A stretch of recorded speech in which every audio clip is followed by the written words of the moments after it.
qu'est-ce qui se passe avec l'humilité biblique? C'est disparu. Vous savez, l'idée que justement, c'est pas à propos de moi, c'est à propos des autres.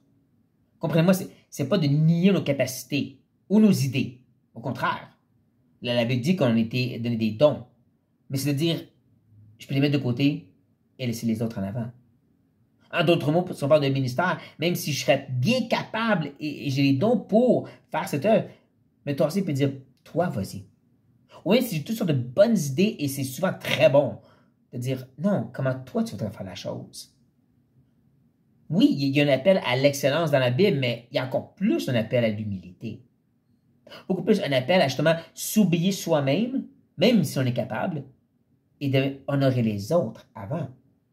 Paul parle de ceci dans Philippiens chapitre 2. Il appelle l'Église, qui avait sûrement ce problème, à reconnaître justement de mettre les autres en valeur avant eux-mêmes, même si tu es capable. Et ensuite, il pointe vers l'image de Christ. Pensez à ça. Jésus qui était littéralement excellence parfaite. Il n'y a personne de meilleur que lui en n'importe quoi. Pourtant, il a tout mis ça de côté.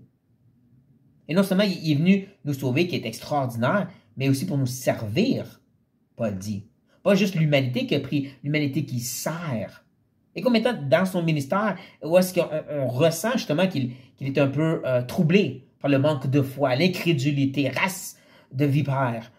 Et pourtant, il est prêt à servir cette race incrédule et perverse.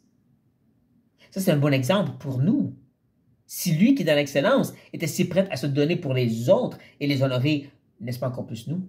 Donc, si vous avez un problème avec cet appel à l'humilité, allez lire Philippiens 2. Et si vous avez encore un problème, je vous dirais méditez sur l'exemple de Jésus.